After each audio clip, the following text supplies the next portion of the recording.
चलो यार थोड़ा एमजेएफ से हट के बात कर लेते हैं भाई। हम डब्ल्यूडब्ल्यू फैंस का दिल तो तोड़ ही दिया है, बार बार बात करके क्या अपने दिल पे जख्म लगाना। तो यस जो चैंपियंस ऑफ द वर्ल्ड में हूँ 3DX चेतन एंड बड़ा ब्यूटीफुल टॉपिक बिकॉज ये ऐसे मैचेस की हम लिस्ट देखने वाले जो कि हर कोई देखना चाहता था लेकिन वो फ्लॉप बन के निकला।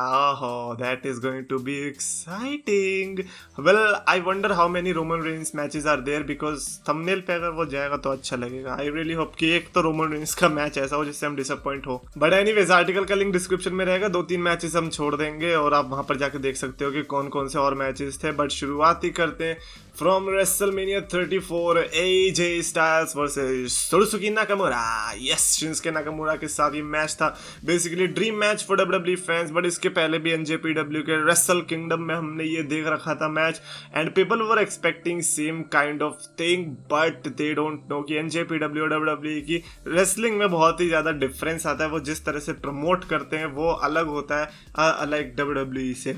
बट फिर भी ऐसा नहीं है कि हम एनजेपीडब्ल्यू और ऐसे बोल देंगे तो यार वो तो बात ही नहीं रहेगी। इन दी एंड है तो टैलेंट्स ही, और Shinsuke Nakamura and AJ Styles what a great athletes and दोनों ने लाइक सुपरस्टार्स के साथ अच्छे मैचेस दिए हैं, उसके पहले भी दिए उसके बाद भी देते आ रहे हैं। तो ऐसा क्या हुआ कि उस दिन लोगों को वो खास मजा नहीं है। I think one of the reasons may be कि लोग ऑलरेडी पहले से मन बना के गए थे कि यार रेसलमेनिया 34 तो बेकार ही होने वाली है, रोमन वर्सेस ब्रॉक का मेन इवेंट है, कौन देखे जब पता ही है।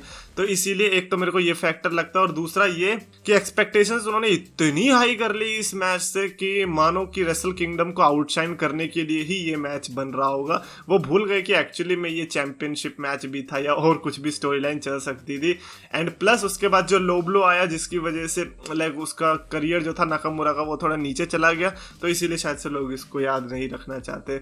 इन the end I think AJ Styles versus Nakamura it was not the match जो कि फैंस चाह रहे थे कंसिडरिंग द हाइप। तो ऑफ कोर्स यार उसका इस लिस्ट में रहना बनता है। Next up is Goldberg versus the Undertaker from Super Showdown 2019।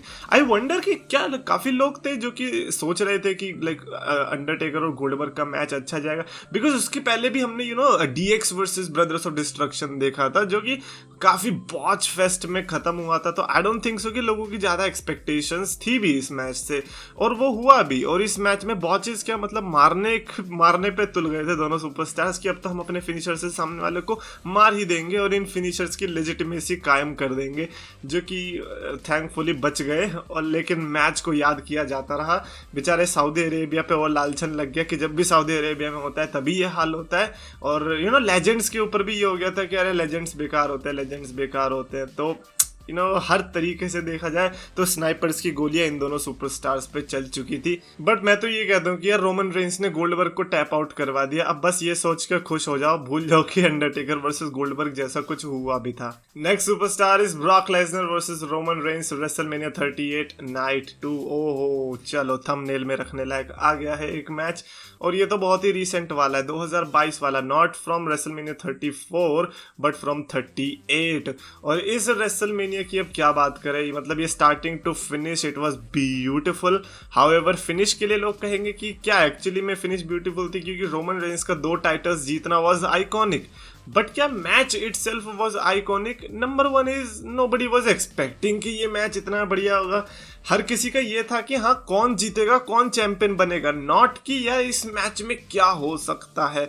It was never like that. तो मेरे को लगता नहीं कि इस मैच का इस लिस्ट में रहना बनता है। डिसअपॉइंटिंग हो सकता है मैच काफ़ी लोगों के लिए, बट अगेन वो डिसअपॉइंटिंग तो कहीं ना कहीं एक्सपेक्टेड भी था ना, मतलब अब क्या बताएं। और ऊपर से रेसलमेनिया 38 2 दिन की थी और उसमें इतने सारे बैंगर्स हो गए थे इसके पहले तक कि अपने आप इन दोनों पे प्रेशर आ गया। और ऊपर से एंडिंग भी शायद से इनकी बॉच हो चुकी थी, तो उसकी वजह से भी हो सकता है कि उतना मेमोरेबल ना रहा हो। But either ways I think Roman Reigns versus Brock Lesnar was the match जो कि कहीं ना कहीं आउट डिलीवर नहीं कर पाया अपनी एक्सपेक्टेशंस पे। लाइक ज्यादातर लोग तो इसी मैच के लिए आए होंगे ना कि अरे कौन जीतेगा चैंपियनशिप। अगला मैच भी उसी रेसलमेनिया से आया, AJ Styles versus Edge from WrestleMania 38 night 2। इस मैच में एज सच कोई स्टिपुलेशन नहीं थी, लाइक कोई स्टेक पे नहीं था, बट फिर भी इस मैच से उम्मीदें इसलिए लगाई जा रही थी बिकॉज एज और एज स्टैट्स रेसलिंग इंडस्ट्री के वेटरन्स काफ़ी टाइम 20 से ज़्यादा साल से WWE के अंदर हैं, तो फिर इनसे ये एक्सपेक्टेशन थी कि हाँ भैया ये एक ड्रीम मैच देंगे, और ये बहुत पहले से टीज भी हो रहा था फ्रॉम नवंबर 2020, और अब जाके 2022 में हमें देखने को मिल ही गया था ये वाला मैच। बट इसके अंदर पहली बात तो डेमियन प्रीस्ट की वजह से इसमें हमें उतना अच्छा फिनिश देखने को नहीं मिला, और अगर आप देखोगे बाकी कम मैच से कंपेयर करोगे या फिर पैट मैकेफी के मैच से कंपेयर कर लो, सैमी से कर लो, लोगन से कर लो, इस मैच में उतनी क्राउड हाइप्ड दिखाई नहीं दी जितना उसमें दिखाई थी। तो ये आई थिंक रेसलमेनिया, ये वाली जो रेसलमेनिया थी, आई थिंक ये वो वाली रेसलमेनिया नहीं थी जिसमें आप लोगों को टेक्निकल साउंड ग्रेट मैचेस देखने का सोचे। आई थिंक ये सबसे बड़ी गलती हो गई होगी। एज और एज ने सोचा होगा इनको मास्टरपीस देते हैं, but hey we were not ready for the masterpieces, we were ready for some shit hole spots.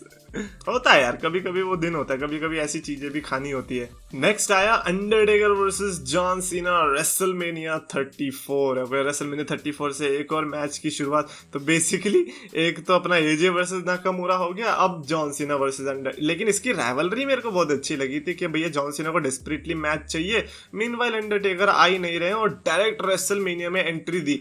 तो आई थिंक वहां तक तो सब कुछ सही था। I guess that is the reason जिसकी वजह से ये मैच इसमें, बट जो मैच हुआ, जिस तरह से जॉन सीना को स्क्वैश किया गया, दैट वाज वेरी अनबिलीवेबल।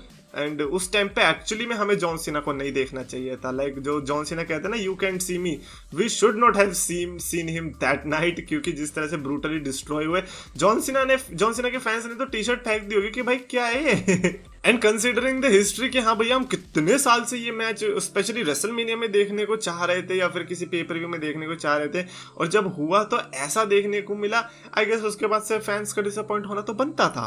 तो मैं तो कहूंगा कि हाँ यार, इस मैच का भी इन्होंने अच्छा हुआ कि यहाँ पे इन्होंने रख दिया है, बिकॉज कम ऑन यार, लाइक अंडरटेकर आप उस टाइम पे गोल्डबर्ग से नहीं लड़े थे, तो उस टाइम पे तो आप अच्छा खासा लड़ ही रहे थे। हाँ, ये कह सकते हो कि रोमन रेंस ने आपको हराया 1 साल पहले, तो आपको इतना गुस्सा आया कि सारा गुस्सा जॉन सीना पे निकाल दिया, ये आप कह सकते हो, हम मान लेंगे। Anyways, next up is Bret Hart versus Vince McMahon WrestleMania 26. I have no idea कि ये इस लिस्ट में क्यों है, because I don't think so कि people were saying कि अरे Bret Hart versus Vince McMahon देखने आया, Undertaker versus Shawn Michaels क्या है भाई, हमें तो यही चाहिए, इसके अंदर क्या होगा वो जानना है हमें।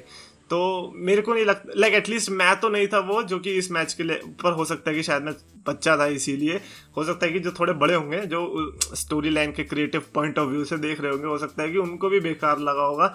बट मेरे को तो ये है कि मेरे को दोनों साइड से ही उतना इंटरेस्ट था नहीं इस मैच के अंदर। और यार मॉन्ट्रियल स्क्रू जॉब के बारे में तो बिल्कुल भी नहीं पता था, अगर उतना भी पता होता तो भी मैं कह सकता था कि हाँ चलो मैं इंटरेस्टेड हूँ। मॉन्ट्रियल स्क्रू जॉब घंटा भाई पागल है। पर हाँ, मैच तो मेरे को पता ही है, but in the end like what were you expecting man.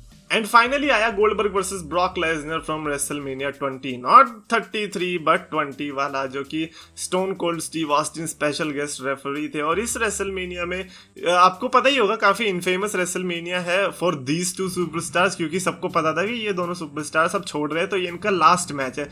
तो इसलिए ऑडियंस ने इनको दिया 0F, जिसके चलते चैंट्स लगने लगी गंदे वाली। आई थिंक स्टोन कोल्ड ही थे जिनको सबसे सही रिएक्शन मिल रहा था, जो कि रेफरी थे। बाकी दोनों को तो बहुत गंदा रिएक्शन मिल रहा था, बू ही बू मिल रही थी। और आई थिंक कि न्यूयॉर्क में हो रही थी, तो फिर तो और भी ज्यादा। तो उसके हिसाब से तो I think Goldberg versus Brock Lesnar ने काफी डिसअपॉइंट किया। आई थिंक मैच क्वालिटी की ना वजह से, बल्कि बैक स्टेज की वजह से, कि हाँ लोगों को पता चल गया था कि ये जा रहे हैं इसीलिए। तो आई थिंक इनकी राइवलरी भी इंटरेस्टिंग थी एंड मैच भी मेरे हिसाब से ठीक ही था। बट हाँ, ये जो न्यूज़ थी छोटी सी, ये पता नहीं चलनी चाहिए थी फैंस को, फिर देखते क्या रिएक्शन होता। एनीवेज, ये तो कुछ ऐसे मैचेस जिन्होंने फैंस को डिसअपॉइंट किया। क्या ऐसा कोई मैच है आपकी नज़र में जिसके लिए आप बहुत ज़्यादा एक्साइटेड होंगे लेकिन उसने डिसअपॉइंट कर दिया आपको? कमेंट्स में लिखो। अगर आपको वीडियो पसंद आए तो प्लीज लाइक और शेयर और चैनल सब्सक्राइब करो।